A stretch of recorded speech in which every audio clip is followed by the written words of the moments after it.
دكتورة هدى عوني حيدر زنباس لكۆلیژی پزیشکی تخرجم کردیا ساڵی 2002 ئێستا لە نەخۆشخانەی نانەکەلی داوام دەکەم بە شێوەی سەرۆکبەشی منداڵان نەخۆشی شێرپەنجەی منداڵان.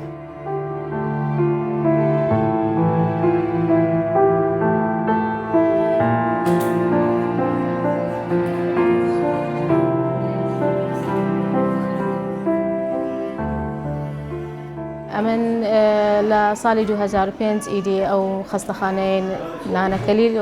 نەخۆشی شێرپەنجەی دروست کرایە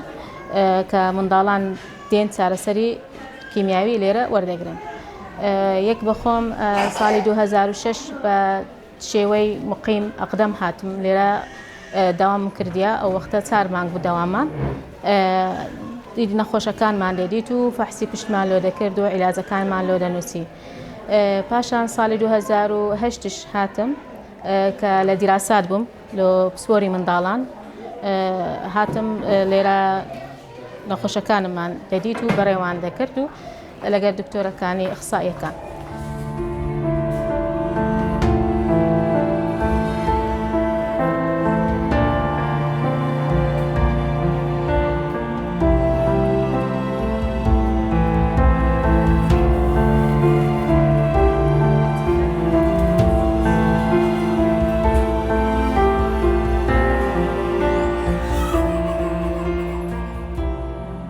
ڕۆژانە تقریبان 6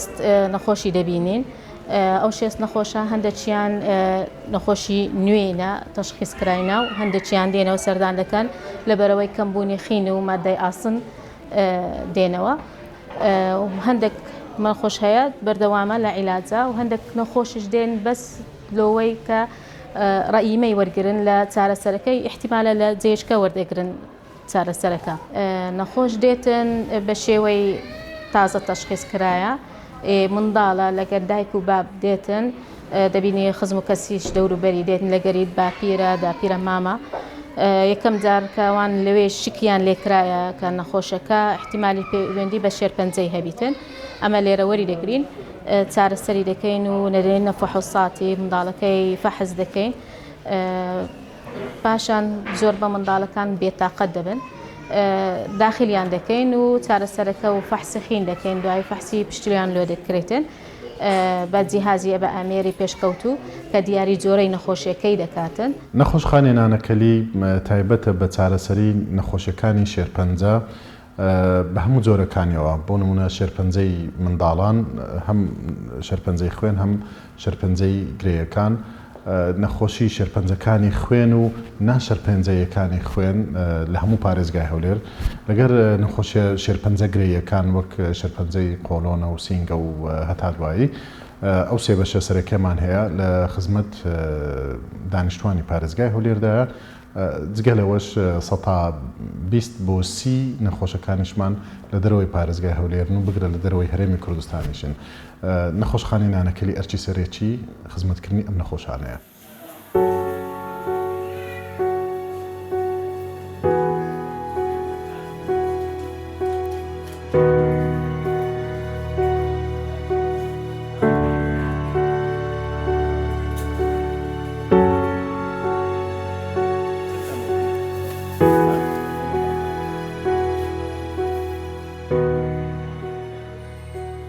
زۆر بە منداڵەکان بێتاقەت دەبن داخلیان دەکەین و چارەسەرەکە و فەحسی خین دەکەین دوای فەحسی پشتیان لۆ دەکرێتن بە جیهازیە بە ئامێری پێشکەوتوو کە دیاری جۆرەی نەخۆشیەکەی دەکاتن بزانین جۆرەکەی چییە بە جۆرەکەی ئەمە عیلاجەکەی لۆی دادێنین ئایا نەخۆشمان هەیە نەخۆشیەکەی لە سەرەتایە یعنی دەرەجەی یەکە نەخۆشی دیمان هەیە سەرەجەی سێیە چارە کە زیاتر بڵاویتەوە. هەرچی شێرپەنجە هەرچی زۆر قورسە لە چ لە تێچوو چ لە شێوازی پێشوازی کردن و چ لە پێدانی چارەسەریەکان بە نەخۆشەکان لەبەر گرانی نرخی دەرمانەکان و هەروە لە ڕۆ دەرونیەکەشەوە گە سیرکەین وەکو نەخۆشی تر ئاساییتر نییە بۆیە پێشوازیکردن لێیان و باڵێن کۆنتاکت دروستکردن لەگەر چارەخوازان ئەرچیشی قورسترە جگە لای ئەوەی کە ئەرچی جەستەیت لە سەرشانە و بۆی چارەخواز بگا بە چارەسەریەکەی دەبی چارەسەری دەرونیشیان بکەن و چ هی نەخۆشەکە و چی کە سوکارەکەیان.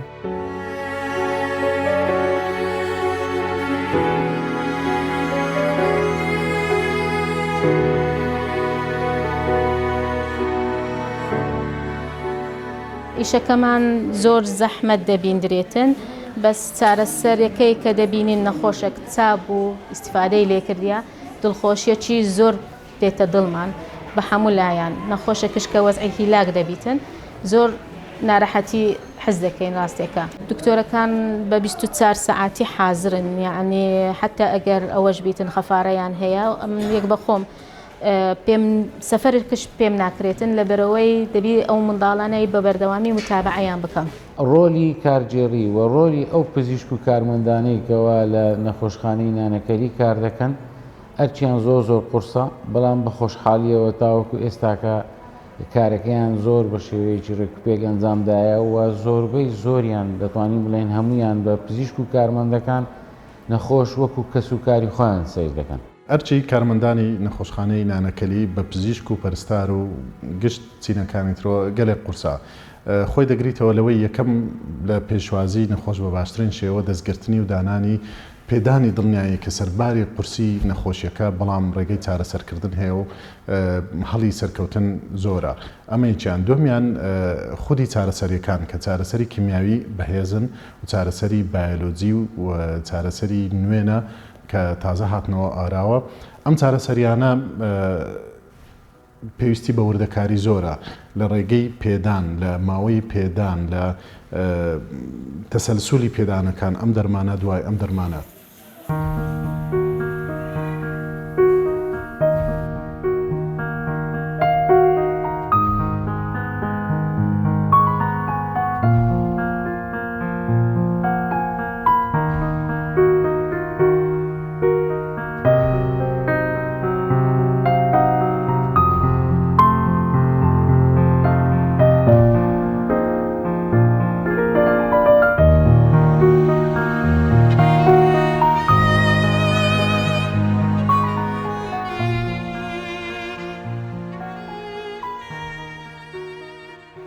ئێمە وەکو پەرستاران بە جەزەکردنی کاری پەرستاری لە نەخۆشخانەی نانەکەلی دوو لاینی هەیە لاینی تەندروستی هەیە و لاینی دەرونیشی هەیە ئێمە یەکەم جارکاری دەرونیمانەوەیە دایک و باوکان کە لە بەشی منداڵانین لەگەڵ ئەوە ڕابێنین و بە ئاماژەیان بۆ بکەین کە نەخۆشی شێرپەنجە و نەخۆشیەکانی خوێن نەخۆشیێکی تۆزێ قورسە بەلای ئەوانەوە و ئێمە ئاسانکاریان بۆەکەین لە ڕووی دەرونیەوە و تیان نەگەێنین کە جۆری عیلاجەکان بەو شێوازەیە و سایدی فێکتەکانیشی بە شێوازێکی ترە بۆ ئەوەی بەباشی ئامادەکاری بۆ بکەن. کاری پەرستاری لێرەدا کارێکی قورسە و هەندێک مەودابینینی دەوێت و تۆزێک ئارامیشی دەوێت و ئێمە لەگەڵ دایک و باوکان هەموو هەوڵێکمان ئەوەیە کە چارەسەری توشبانی ئەو نەخۆشیە لەلایەن ئێمە و پزیشکە بەڕێزەکان بە شێوازێکی دروست مەودا بەڕێوە بچێت.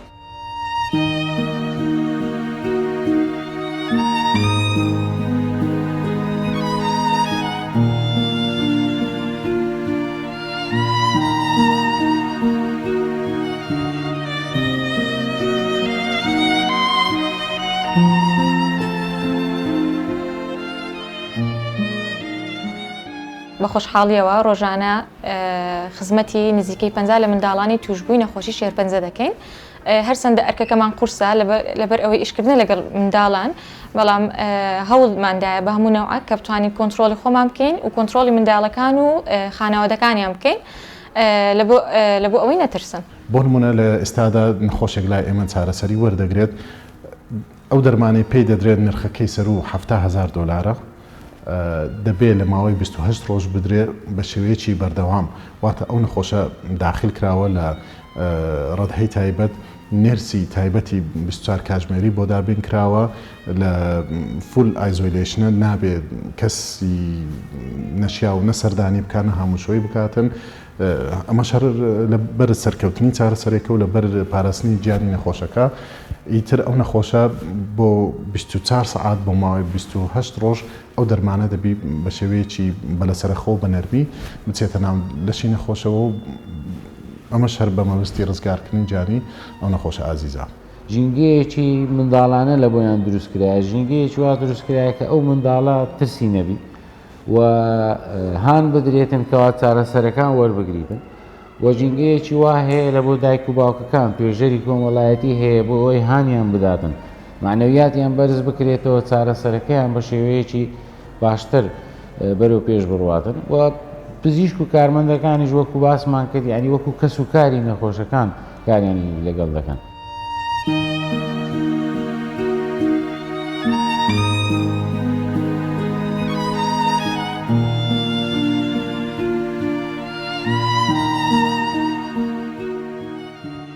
دکتۆرەکان گەلگەلک باشن لە ستەرەکان لە مودیر لە فەڕاژ ینی الحەقی زۆر باشن بۆ ئێمە دەستخۆشە لە هەمویان دەکەم سەرکەوتوو بن ئیشەڵڵا قسووریشیان نەبووە یعنی ئێمە لەوانەیە ئەوان تەحملیان گەلگەلێ باش بێ لەگە منداران ئێستا ئێمە یەک بەخۆم تەحملی لەوانەیە لە مارێ نەکەم بەس ئەوانە یعنی نەوعێکن ئەو دکتۆرەکان زۆر باشن. دەستخۆشی لە تەواوی کارمەندانی نەخۆشخانەی نانەرکەلی دەکەین بەڕاستی جێگای ڕێزن بەڕاستی هەر شۆلێکمان پێ دەبێ یەکسەر جێبەجێ دەکەن هەرچ بێژین پێیان بەبێ یەک و دوو یەکسەر جێبەجێ دەکەن دکتۆرەکان پزیشکەکان هەموو کارمەندەکان زۆر بەڕێزن. ئەمن لە ناحی کەلەکسیۆ هاتگم منداڵم لێرەیە بەڕاستی چاکەی وان بێمە نادرێتەوە بەس لە لای خوددایە. زۆر ڕازم لە دکتۆرەکانم گەرێ باشن دکتۆرم نە بەێستم نەم دەتانی بە پێخۆ بڕۆم نیستان من عالیان زۆر لە گەرم باشن زۆر گفتوگویان خۆشە زۆر دەستخۆشیانی دەکەم لە دکتۆرەکانم وەڵی معنای ئەوە ئێستا یەککە بە تەحملی نەدەکرد لەگەڵ مندارانە بەس ئەو دکتۆرانە گەرێ باش لە گەرمان.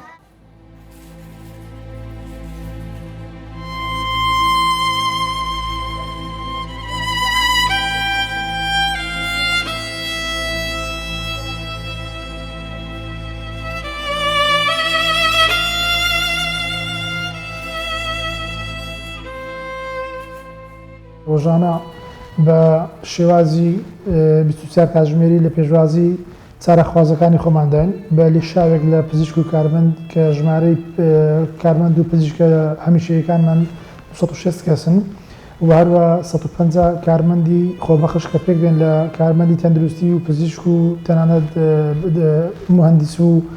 کارمەندی کارژێڕیش و هەروە نزیکەی 100 پاکەرە لە نەخۆشخانەی ڕۆژانە لە خزمەتی چارەخوازەکان داینەوە.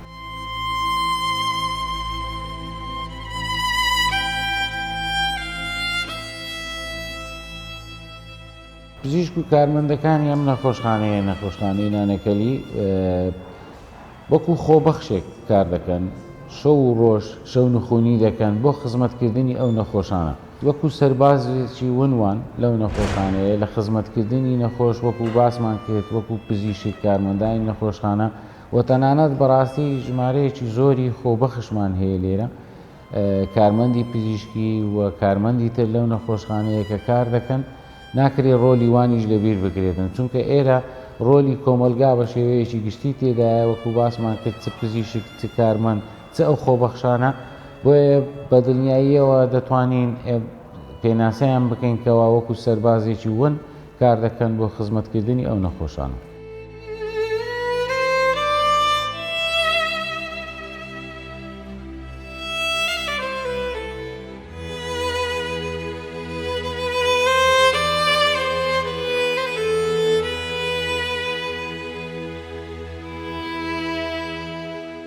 وتەیەکی ئەلبەرت شوازەر هەیە دەڵێ هەرچەند دەرمانەکان گرینگن بەڵام هیوای مرۆڤ بە ژیان باشترین دەرمانە. ئەگەر پزیشک چارەسەری لایەنی جستەیی نەخۆش دەکات ئێمەی توێژەر کار لەسەر دروستکردنی ئیرادە و متمانە و چارەسەری ڕۆح و دەوروبەری نەخۆشەکە دەکەین بۆ ئەوەی بە بەهێزترین شێوە ڕوبەڕووی نەخۆشەکە بێتەوە نەخۆشەکەی بێتەوە. ئەمەش زۆر سوپاسی هەموو دکتۆرەکان کە لەگەڵ خۆم ئیش دەکەن کارمەندەکان و نێرسەکان زۆر زۆر زۆر لە من زۆر منەتی هەیە کە ئیش دەکەن وەلەو هەر ئەرچی خۆیانە بەس زۆر بە نەرمی و بەباشی ئیش دەکەن زۆر سوپاس هەمولایان دەکەم کە لەو بەشەی ئیش دەکەن حتا ئەوەی کە خاوێنی دەکاتن تعقیم دەکاتن ئیدارە نانەکەلی و هەمولایان زۆر زۆر دەستان خۆش بیتن سوپاس.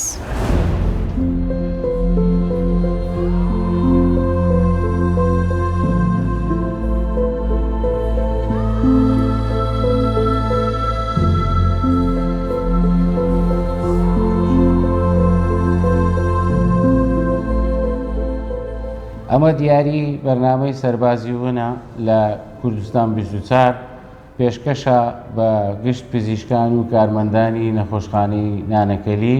کەوا وەکو سەربازێکی ون خزمەتیان بە نەخۆش کردووە بە شەو و ڕۆژ شەو نخۆنیان کردووە بۆیە پێویستە ئەم دیارییان پێشکەش بکرێتن و پیرۆزە